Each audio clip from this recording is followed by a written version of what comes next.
अस्सलाम वालेकुम स्टूडेंट्स। इस स्पेसिफिक लेसन में हम मर्जर्स एंड एक्विजिशन का जो टॉपिक है उसका एक स्पेसिफिक एरिया है जो कि टेस्ट होता है पेपर्स में, उसकी डिस्कशन कर रहे हैं। आपके पास मर्जर्स एंड एक्विजिशन के क्वेश्चन में कभी कभार क्वेश्चन जो है ना उसकी इंफॉर्मेशन में एक इंफॉर्मेशन होती है अबाउट टैक्स असेस्ड लॉसेस की। तो आज हम इस वीडियो में टैक्स असेस्ड लॉसेस को कुछ हद तक डिस्कस कर रहे हैं, और अगर टेक्स्ट असेस लॉसेस होंगे तो उसकी क्या ट्रीटमेंट होगी उसको समझ रहे हैं। तो एग्जाम्पल नंबर 1 देखते हैं। एग्जाम्पल नंबर 1 में आपके पास लिखा हुआ है simple one time tax benefit. एक एक्वायरर है। एक्वायरर वो कंपनी है जो किसी और कंपनी को खरीदती है, और एक टारगेट कंपनी है। एक्वायरर का प्रॉफिट आफ्टर टैक्स जो है ना वो 500 है, और टारगेट कंपनी जिसको एक्वायरर खरीद रहा है उसके 50 का लॉस है। पी रेशियो एक्वायरर का 5 है, और जो पीई रेशियो टारगेट का है वो 2 है। ठीक है, ये कुछ मैंने ऐसे ही अपनी तरफ से एग्जाम्पल वैल्यूज लिखी हैं। वैसे तो यहाँ पर जो है वो टारगेट का लॉस आ रहा है, लेकिन इस वीडियो में कुछ और बात समझानी है, इसलिए मैंने ऐसे ही कुछ वैल्यूज यहाँ पर पुट इन कर दी हैं। पोस्ट एक्विजिशन कुछ बातें लिखी हुई हैं। सिनर्जी का क्या इम्पेक्ट होगा? 20% increase in accumulated profit after tax. यानी कि सिनर्जी जो है उसका इम्पेक्ट ये होगा कि दोनों कंपनीज का जो टोटल प्रॉफिट आफ्टर टैक्स का अमाउंट अभी बनता है वो 20% से इंक्रीज हो जाएगा। टैक्स का रेट 30% है, और target has unclaimed tax losses of 70 that can be claimed by acquirer. देखिए, ये वो पॉइंट है जिसके लिए मैं स्पेसिफिकली इस वीडियो को बना रहा हूँ। ठीक है जी। New company to be valued and acquirers PE ratio. नई जो कंपनी होगी उसको वैल्यू करने के लिए एक्वायरर का पीई रेशियो आपको यूज करना होगा, और आपने नई कंपनी की मार्केट वैल्यू बतानी है। अच्छा, सबसे पहले हम इस चीज़ की डिस्कशन कर लेते हैं कि आखिर ये टैक्स असेस लॉसेस होते क्या हैं। टैक्स असेस लॉसेस जो है उसको क्या चीज़ होती है, या किस चीज़ को ये टैक्स असेस लॉसेस हम कहते हैं। देखिए, यहाँ पर मैं कुछ आपके सामने जो है ना वो एग्जाम्पल लेता हूँ। लेट से एक कंपनी है, उसका ईयर नंबर 1 है, यानी कि ऑपरेशंस का पहला साल है। ठीक है जी। अब इसका उस लेफ्ट साइड वाली एग्जांपल से कोई ताल्लुक नहीं है, यहाँ पर हम थोड़ी सी इसको डिस्कशन कर रहे हैं।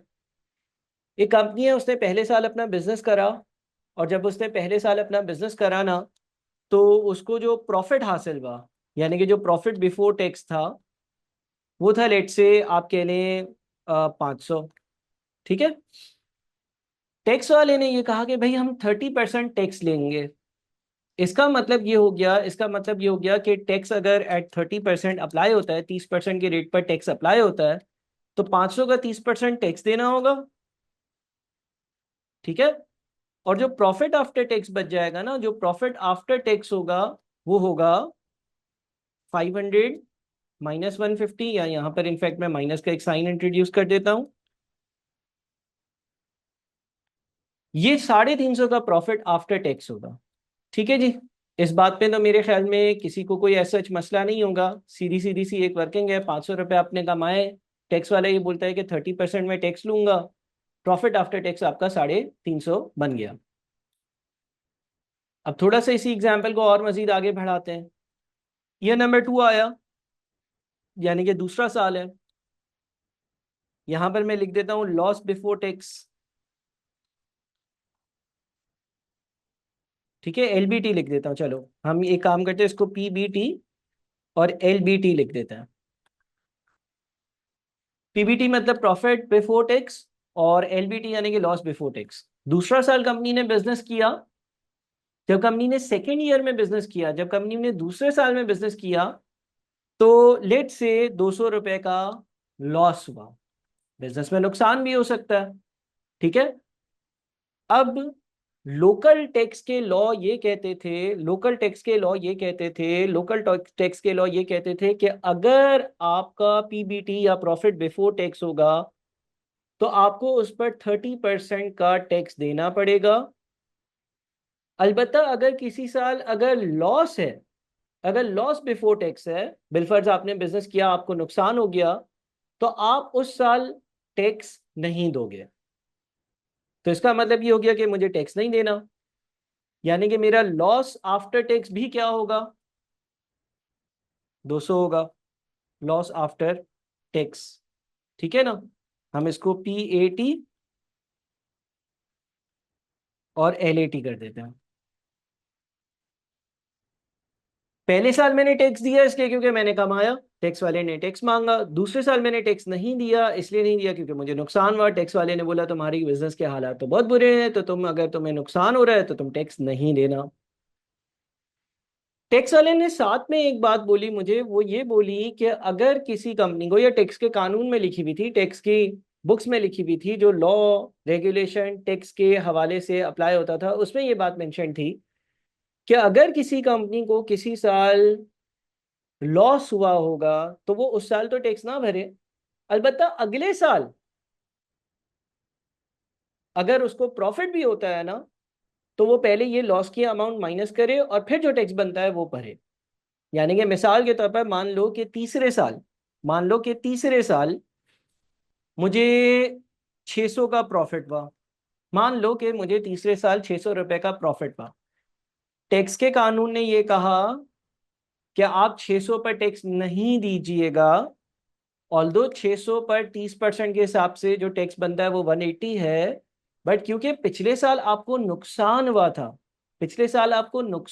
था, तो हम टैक्स लॉ में आपको ये बात अलाउ करते हैं, हम आपको इजाजत देते हैं, हम आपको बोलते हैं, बताते हैं, कि कहते हैं कि जब आप ईयर नंबर 3 का टैक्स कैलकुलेट करो ना, तो आप करना कुछ ऐसा कि आपकी इनकम 600 थी, लेकिन पिछले साल आपको 200 रुपए का नुकसान हुआ था, तो आप इस नुकसान को एडजस्ट कर कर, आप इस नुकसान को माइनस कर कर, आप इस नुकसान को डिडक्ट कर कर 600 पर टैक्स नहीं दो, बल्कि 600 माइनस 200, यानी कि सिर्फ और सिर्फ आप जो है वो बचे हुए 400 पर टैक्स दे दो, यानी कि आपका प्रॉफिट आफ्टर टैक्स होगा 480। इस चीज को हम कहते हैं टैक्स असेस्ड लॉसेस। अब टैक्स असेस्ड लॉसेस की मुख्तलिफ ट्रीटमेंट्स हो सकती हैं। जनरली टैक्स वाला जो है वो ये कह देता है कि अगले साल जब मुनाफा हो तो आप उस मुनाफे में से ये वैल्यू माइनस कर कर जो बच जाए उस अमाउंट पर टैक्स पे करना, जैसा कि हमने यहाँ पर कहा। अलबत्ता कभी कभार क्या होता है कि कभी कभार टैक्स वाला ये कह देता है कि 1 या 2 साल तक ऐसा कर सकते हो। मिसाल के तौर पर आपको टैक्स वाला अगर ये कह दे कि ये जो 200 का ईयर नंबर 2 में नुकसान हुआ है ना, इसको आप क्लेम कर सकते हो, यानी कि अगले साल अपनी टैक्स लायबिलिटी कैलकुलेट करने से पहले, इस 200 को माइनस कर कर जो अमाउंट बने उस पर टैक्स देना। लेकिन मैं बार बार ये इजाजत नहीं दूंगा, एक ही साल की इजाजत दूंगा। कहने का मकसद क्या है, मैं जरा वापस से इस एग्जाम्पल को रिपीट करता हूँ। लेट से व्हाट इफ के कुछ ऐसा हो, मैंने यही चीज यहाँ पे कॉपी करी, ये मिटा दिया, ठीक है। लेट से पहले साल में वही 500 रुपए का मुझे प्रॉफिट हुआ, उस पर मैंने 150 का टैक्स दिया, ये वैल्यू बच गई। दूसरे साल मुझे नुकसान हुआ, टैक्स वाले ने बोला यार तुम कोई भी टैक्स ना दो। टैक्स वाले ने साथ में ये भी बोला कि अगर तीसरे साल तुम्हें मुनाफा होगा तो तुम उसमें से 200 रुपये माइनस कर कर फिर टैक्स का रेट अप्लाई कर कर और मुझे टैक्स देना। लेकिन लेट से मुझे तीसरे साल जो है ना, वो 50 रुपीज का ही सिर्फ और सिर्फ प्रॉफिट पा, ठीक है, 50 रुपए का ही प्रॉफिट पा। और लेट से चौथा साल यानी कि इसके बाद जो आने वाला साल है ना, यहाँ पर 600 रुपए का मुझे प्रॉफिट पा। लेट से टैक्स वाले ने, लेट्स सपोज टैक्स वाले ने ये बोला होगा, या लेट से बोला है कि अगर आपके किसी भी साल के टैक्स असेस्ड लॉसेस हैं तो वो अगले साल तो क्लेम हो सकते हैं, लेकिन उसके बाद वाले साल में हम क्लेम करने की इजाजत नहीं देंगे। यानी कि आप एक साल बाद क्लेम कर सकते हो, बस हम इतनी इजाजत आपको दे रहे हैं। इसका ये मतलब हुआ कि यहाँ पर जब मैं टैक्स कैलकुलेट करूंगा तो मेरे 200 के टैक्स असेस्ड लॉसेस हैं, 200 में से 50 मेरी यहाँ पर इनकम है, तो मैं यहाँ पर भी टैक्स नहीं दूंगा। यहाँ पर क्यों टैक्स नहीं दूंगा, इसलिए क्योंकि मेरे पास पिछले लॉसेस कितने पड़े हैं, 200 के। मैं यहाँ पर उस 200 में से 50 को एडजस्ट कर सकता हूँ, तो 50 माइनस 50 जीरो पर टैक्स पे करूंगा, यानी कि यहाँ पर 50 ही आएगा। अलबत्ता लेट्स एज्यूम के टैक्स वाला बोलता है कि कोई भी टैक्स असेस लॉसेस होंगे वो 2 साल आगे नहीं जा सकते, बस अगले ही साल में क्लेम कर लो, अगर अगले साल में प्रॉफिट ना हुआ तो गया। इस केस में मुझे अब चौथे साल मुझे 600 पर टैक्स पे करना पड़ेगा, और 600 पर अगर मैं टैक्स पे करूंगा तो 180 का टैक्स पे करूंगा, और मेरे पास 420 रहेगा। ये कौन सी कंडीशन है? ये वो वाली कंडीशन है जिसमें टैक्स वाले ने ये कहा कि अगर टैक्स असेस लॉसेज हैं अगले साल 1 साल बाद क्लेम कर सकते हो, डन, कोई मसला नहीं है हमें, लेकिन उसके बाद वाले सालों में उसको क्लेम नहीं कर सकते। अच्छा सर, अगर टैक्स वाला ये कह देता कि जितने साल आगे आ रहे हैं किसी भी साल क्लेम करना चाहो कर सकते हो, हमारी इजाजत है, तो फिर क्या होता? तो फिर कुछ ऐसा होता कि यहाँ पर तो मैं टैक्स नहीं पे करता, मेरे पास 200 रुपए के टैक्स असेस लॉसेस थे, 50 रुपए यहाँ पर माइनस कर टैक्स कैलकुलेट करा, जीरो बना। इस बार मैं क्या करता, इधर मैं ये कहता कि भाई मेरे पास यहाँ पर 600 रुपए की इनकम है, जिसमें से 150 रुपए के टैक्स असेस लॉसेस, टोटल 200 थे, 50 मैंने ईयर नंबर 3 में क्लेम कर लिए, 150 मैं यहाँ पर क्लेम कर सकता हूँ, तो मैं टैक्स पे कर दूँ 600 माइनस 150, यानी कि सिर्फ और सिर्फ 450 पर। और इस केस में मेरे पास जो प्रॉफिट आफ्टर टैक्स होगा वो 465 होगा। ठीक है, तो मैंने यहाँ पर 3 एग्जाम्पल्स करनी। एग्जाम्पल नंबर वन में पहले साल प्रॉफिट था, दूसरे साल लॉस था, तीसरे साल मैंने उस लॉस को क्लेम कर लिया अपनी इनकम के अगेंस्ट, इससे मेरा टैक्स का एक्सपेंस रिड्यूस हो गया और मेरा प्रॉफिट आफ्टर टैक्स 480 था। दूसरी एग्जाम्पल में मेरे पास अगेन पहले साल प्रॉफिट था, दूसरे साल मेरे पास लॉस था, लेकिन टैक्स वाले ने ये बोला कि ये टैक्सेस लॉसेस आगे आने वाले 1 साल के अंदर अंदर क्लेम कर सकते हो, उसके बाद क्लेम नहीं कर सकते हो, तो 50 रुपए ईयर 3 पर क्लेम हो गए, बाकी 150 रुपए एक्सपायर हो गए। अब मैं ईयर नंबर 4 पर पूरा 600 पर टैक्स दूंगा 30% के हिसाब से। तीसरी एग्जाम्पल वो वाली है कि जिसमें ईयर नंबर 1 पर प्रॉफिट था, ईयर नंबर 2 में लॉस था, टैक्स वाले ने बोला कि 200 रुपए का ये जो टैक्सेस लॉस है या आगे आने वाले किसी भी साल में तुम क्लेम कर सकते हो। तो मैंने 50 रुपए ईयर नंबर 3 में क्लेम करे, फिर भी मेरे पास 150 बच गए थे, वो 150 मैंने जो है वो ईयर नंबर 4 में क्लेम करे, और 600 माइनस 150 यानी कि 450 पर टैक्स पे किया। तो टैक्स असेस लॉसेस से आखिर फायदा होता क्या है? टैक्स असेस लॉसेस से फायदा ये होता है कि आपकी टैक्स की जो लायबिलिटी है या टैक्स का एक्सपेंस है वो आपका कम हो जाता है, पहली चीज। दूसरी चीज, आपका जो बेनिफिट होता है वो in terms of reduce tax expenses होता है। ठीक है, तो ये आप इस तरह से क्लेम कर सकते हो, और ये टैक्स असेस लॉसेस होता है। अच्छा, ये याद रहे कि इसका क्या बेनिफिट हर बार मिलता रहता है? क्या हर साल मिलता है या एक बार मिलता है? सर एक बार मिलता है। मिसाल के तौर पे लेट से मैं यहाँ पर एक और एग्जांपल लेता हूँ, आपको ये बात इस तरह से समझाता हूँ कि लेट से एक बंदा है जिसके पास 100 रुपए की, जिसकी टैक्सेबल इनकम है 100 रुपए। ठीक है, 30% का टैक्स रेट है, 30% का टैक्स रेट है, तो ये बंदा 100 पर 30%, ये बंदा 100 पर 30% यानी कि 30 रुपए का टैक्स देगा, और बच जाएगा इसके हाथ में 70। एक और बंदा है जिसकी 100 रुपए की टैक्सेबल इनकम है, एक और बंदा है जिसकी 100 रुपए की टैक्सेबल इनकम है, लेकिन उसके पास पिछले सालों के 50 रुपए के टैक्स असेस्ड लॉसेस हैं। उसके पास पिछले सालों के 50 रुपए के टैक्स असेस्ड लॉसेस हैं।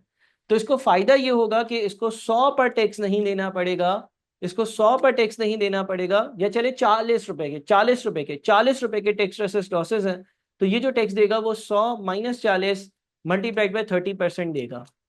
यानी कि इसके पास इस सूरत हाल में इसका जो प्रॉफिट आफ्टर टैक्स होगा वो 82 होगा। ठीक है ना? देखो, यहां पर ये आपके पास वैल्यू 1 है, 100 रुपीज की इनकम है, 30% का टैक्स, तो 30 रुपए का टैक्स हो गया, हाथ में बच गए 70 रुपए। ये दूसरा केस है, इसमें भी 100 रुपीज की इनकम है, लेकिन मेरे पास हम एज्यूम करें कि पिछले सालों के 40 रुपए के टैक्स असेस लॉसेस थे। जब आपके पास पिछले सालों के टैक्स असेस लॉसेस 40 रुपए के थे, तो अब आप 100 पर टैक्स नहीं दोगे, टैक्स वाला आपको बोलेगा 100 में से 40 माइनस कर दो, बच गया 60, 60 पर 30% टैक्स दे दो। जब आप 60 पर 30% टैक्स दे दोगे तो आपको कम टैक्स देना पड़ेगा, पहले आपको 30 टैक्स देना पड़ रहा था, लेकिन अगर आपके पास 40 रुपए के टैक्स असेस लॉसेस हो तो आपको टैक्स देना पड़ रहा है 60 पर, जो कि 18 बन रहा, और आपकी नेट इनकम जो है वो 82 पर जा रही है। ठीक है ना? तो क्या मैं ये लिख सकता हूँ, if as per above example other things being same, if as per above example other things being same, if tax losses are 40, the actual benefit received is not 40, but it is saving in tax expense of 12. ठीक है. If as per above example other things being same, यानी कि tax rate भी 30% है दोनों में, पहली और दूसरे कॉलम में. इफ टैक्स लॉसेस आर 40, अगर टैक्स के क्लेमेबल लॉसेस 40 होते हैं तो हमें फायदा 40 का नहीं हुआ. The actual benefit received is not 40, but it is saving in tax expense of 12.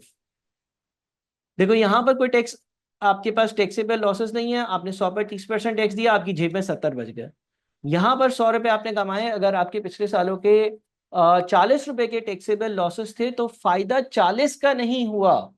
ये बात मुझे आपको समझानी है. फायदा 40 रुपए का नहीं हो रहा.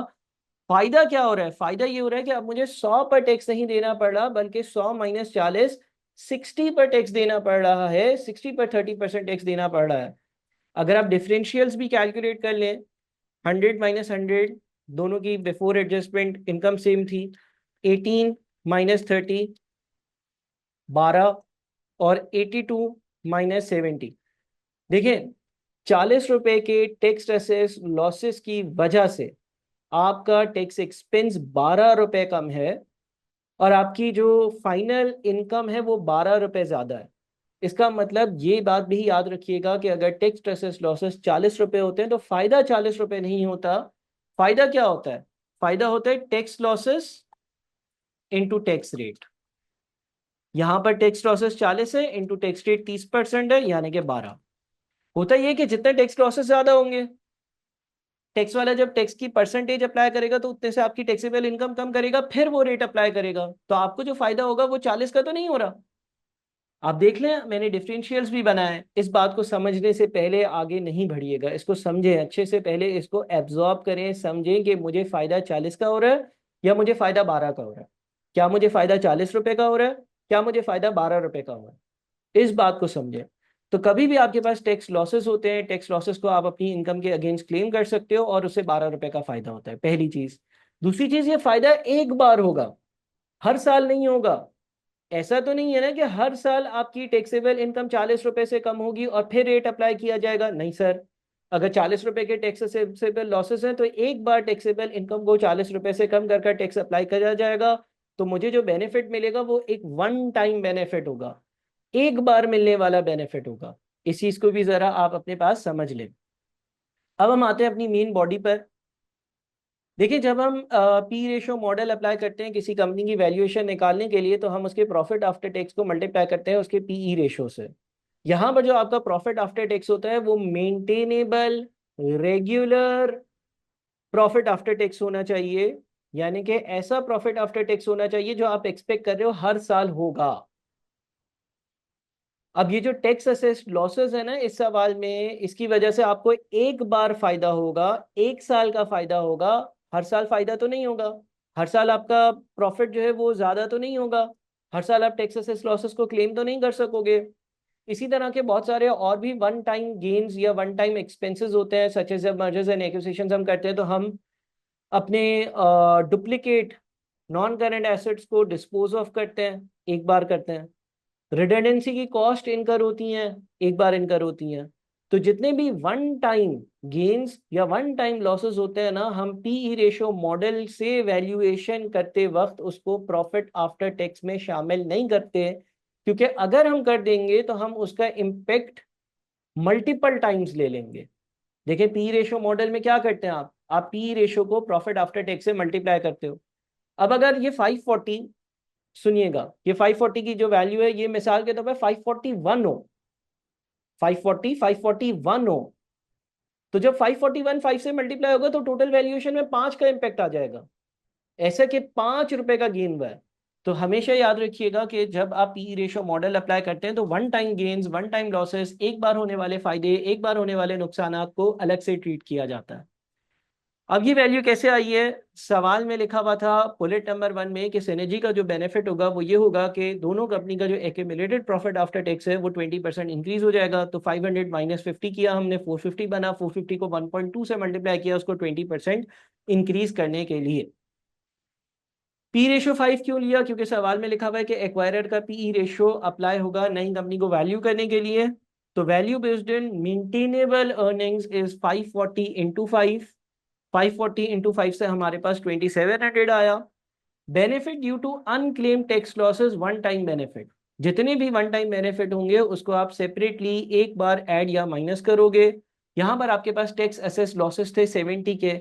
70 के टैक्स असेस लॉसेस से जो आपको फायदा मिलेगा वो tax losses into tax rate मिलेगा। ये अभी जो मैंने बात डिस्कस करी कि अगर टैक्स असेस लॉसेस 70 होते हैं तो आपको फायदा 70 का नहीं होता, बल्कि 70 के टैक्स असेस लॉसेस होने की वजह से आपकी टैक्सेबल इनकम 70 से कम होगी, और जो रेट लगेगा वो XYZ इनकम -70 पर 30% लग रहा होगा। तो आपको जो बेनिफिट होगा वो 70 इंटू 30% यानी कि 21 का होगा, जैसे कि अभी मैंने एक एग्जाम्पल में आपके साथ डिस्कस किया। Total valuation of the new company जो होगी वो 2721 होगी। ठीक है जी, यहां तक चीजें जरा एब्जॉर्ब करिएगा, अच्छे से समझिएगा। ये जो दो तीन एग्जाम्पल्स मैंने साथ साथ करी इसको भी देखिएगा। देखें, जो आपको बेनिफिट मिलता है वो 70 के बराबर नहीं होता, वो आपके टैक्स लॉसेस मल्टीप्लाइड बाय 30% के बराबर होता है, क्योंकि आपको एक बार 21 रुपए का फायदा होगा। एक बार आपका टैक्स 21 रुपए कम होगा, एक बार आपका फाइनल इनकम का अमाउंट 21 रुपए ज्यादा होगा। हर बार नहीं होगा, इसलिए प्रॉफिट आफ्टर टैक्स में शामिल नहीं किया। और सिर्फ एक बार होगा और 70 का फायदा नहीं होगा, बल्कि 21 रुपए का फायदा होगा, जैसे कि मैंने आपको अभी अभी ये जो एग्जाम्पल करी इसमें मैंने आप लोगों को समझाया भी कि किस तरह से आपको एक बार फायदा होगा। फर्दर मोर एक और, पहले तो इसको आप अच्छे से एब्जॉर्ब करें यहाँ तक। एक और इसी तरह की एग्जाम्पल लेते हैं। ये एक बहुत पुराने पास पेपर में ट्रीटमेंट आई थी। Tax losses can be claimed over a period of time. लेट से आपके सवाल में लिखा हुआ है targets assess tax losses are ₹6 million in aggregate. Target company यानी कि जिसको आप खरीदने जा रहे हो उसके टैक्स लॉसेस 6 मिलियन के हैं, which will be adjustable in 3 subsequent years equally. और आप ये टैक्स असेस लॉसेस एक साथ इकट्ठा एक ही वक्त के टैक्सेबल इनकम में क्लेम नहीं कर सकते हो। टैक्स वाला ये बोलता है कि जितने भी आपके टैक्स असेस लॉसेस है ना, जो कि 6 मिलियन के हैं, हर साल आप इसमें से अपनी टैक्सेबल इनकम को 2 मिलियन से कम कर कर और फिर आप जो है वो अपना टैक्स कैलकुलेट करना। देखिए, मिसाल के तौर पे मैंने ईयर नंबर 1 में 10 मिलियन कमाए, तो क्या मैं 10 - 6 यानी कि 4 मिलियन पर टैक्स दूं? नहीं। टैक्स वाला बोलता है कि 10 मिलियन कमाए, 10 - 2 यानी कि 8 मिलियन पर टैक्स देना। उससे अगले साल लेट से 9 मिलियन कमाए, 9 - 2 यानी कि 7 मिलियन पर टैक्स देना। उससे अगले साल तुमने 5 मिलियन कमाए, 5 - 2 यानी कि 3 मिलियन पर टैक्स देना। यानी कि तुम्हारे टैक्स असेस लॉसेस 6 मिलियन के बन रहे हैं, लेकिन मैं फौरन आने वाले साल में उसको क्लेम करने नहीं दूंगा। मैं फौरन आने वाले साल में तुम्हें उन टैक्स असेस लॉसेस का फायदा नहीं लेने दूंगा, बल्कि उन टैक्स असेस लॉसेस का फायदा मैं तुम्हें over a period of 3 years लेने दूंगा इक्वली। इसके लिए एग्जाम्पल भी छोटी सी मैं आप लोगों के साथ कर लेता हूँ। लेट से एक कंपनी है, अगेन समझाने के लिए, ईयर 1, 2 और 3 ये तीन उसके साल हैं। ठीक है जी। अच्छा जी, उसका जो पीबीटी है, लेट से पहले साल का 10 मिलियन है, दूसरे साल का 9 मिलियन है, फिर 5 मिलियन है। ऐसे मैंने अपनी तरफ से कुछ वैल्यूज लिख दी हैं। ठीक है जी। अच्छा जी, टैक्स का रेट लेट से 30% है। तो जब आप टैक्स देंगे तो क्या बनेगा टैक्स भाई? इस पर आप 30% टैक्स दे देंगे।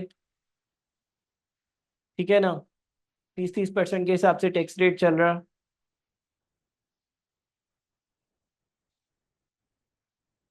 ठीक है जनाब।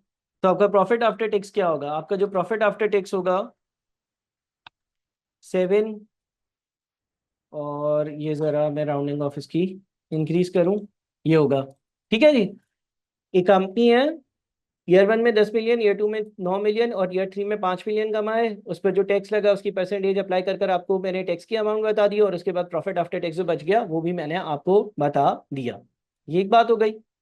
अब लेट से इस कंपनी के पास कोई टैक्स एसेस लॉसेस पुराने पड़े हुए थे 6 मिलियन के, और टैक्स वाले ने ये बोला कि मैं 6 मिलियन जो है ना वो तुम्हें एक ही साथ पहले साल में क्लेम करने दूंगा।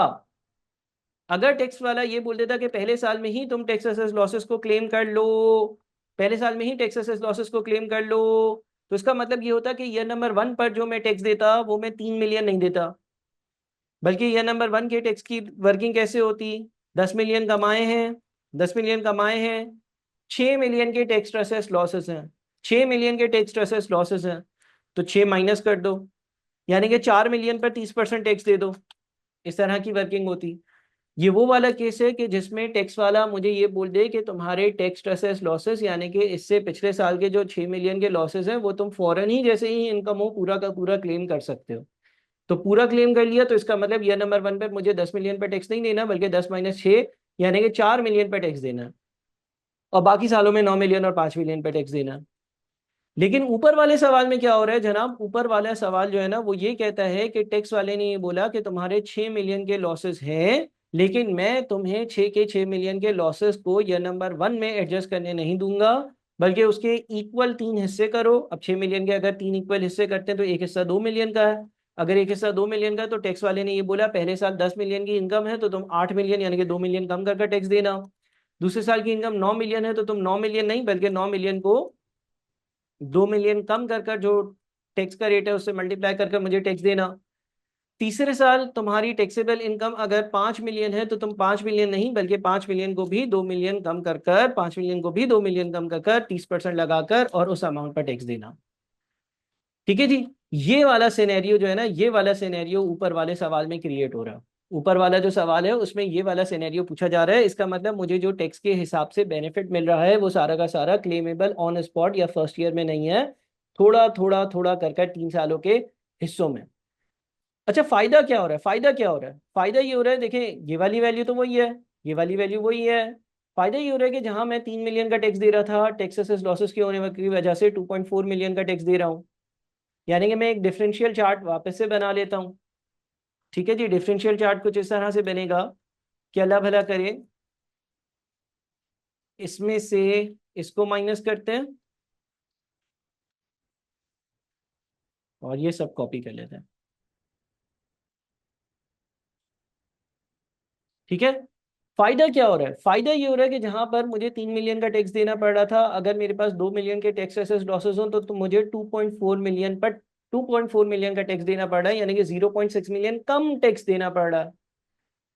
मेरी प्रॉफिट आफ्टर टैक्स की वैल्यू 7 थी, क्योंकि मुझे 0.6 कम टैक्स देना पड़ रहा है तो मेरी प्रॉफिट आफ्टर टैक्स की वैल्यू 7.6 की होगी, यानी कि 0.6 का फायदा नजर आ रहा है।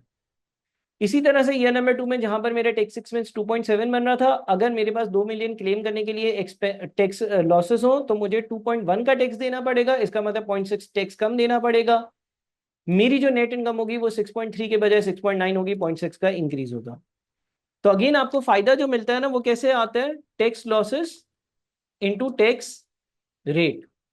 2 मिलियन के टैक्स लॉसेस आप क्लेम कर सकते हो, लेकिन फायदा 2 मिलियन नहीं है, फायदा 2 मिलियन का 30% यानी कि 0.6 मिलियन है। ठीक है। अब आ जाते हैं ऊपर वाले सवाल पे। लिखा हुआ है targets assess tax losses of 6 million in aggregate which will be adjusted in 3 subsequent years. Tax rate is 30%, discount rate is 17.5%। Benefit जो मिलेगा वो क्या होगा? 2 मिलियन का 30% पहले साल के आखिर में, 2 मिलियन का 30% दूसरे साल के आखिर में, 2 मिलियन का 30% तीसरे साल के आखिर में। 2 मिलियन बेनिफिट नहीं होगा बल्कि tax losses that can be claim multiplied by tax rate, ये मेरा बेनिफिट होगा। अब जब ऐसा कोई सिनेरियो होगा जिसमें सवाल ये बोलेगा कि आपके पास टैक्स एसेस लॉसेस है लेकिन वो फॉरेन क्लेम नहीं हो सकते, over a period of number of years claim हो सकते हैं, तो उन बेनिफिट्स को डिस्काउंट करने के लिए एक डिस्काउंट रेट भी दिया हुआ होगा। क्योंकि जाहिर है मुझे अगर एक फायदा 0.6 मिलियन का आज हो रहा है और एक फायदा 0.6 मिलियन का 3 साल बाद हो रहा है, तो दोनों बराबर नहीं है। ये बात आप समझते हैं? तो हमें क्या करना है, हमें 17.5% का रेट दिया हुआ था, हमने डिस्काउंट फैक्टर ईयर 1 का, ईयर 2 का, ईयर 3 का कैलकुलेट किया, इन वैल्यूज को डिस्काउंट किया। जितना देर से कोई बेनिफिट मिलता है उसकी प्रेजेंट वैल्यू उतनी ही कम होती है। कहने को तो पहले दूसरे और तीसरे साल 0.6 मिलियन का बेनिफिट है, लेकिन पहले साल के 0.6, एक साल बाद 0.6 मिलियन का अगर बेनिफिट मिल रहा है उसकी आज की वैल्यूएशन 0.51 है। 2 साल बाद 0.6 का अगर मुझे बेनिफिट मिल रहा है उसकी आज की वैल्यूएशन 0.43 है। 3 साल बाद मुझे 0.6 मिलियन का अगर बेनिफिट मिल रहा है तो उसकी आज की वैल्यूएशन 0.37 है। आज के टर्म्स में जो टोटल बेनिफिट है, total benefit in terms of present value, वो मेरे पास 1.32 है।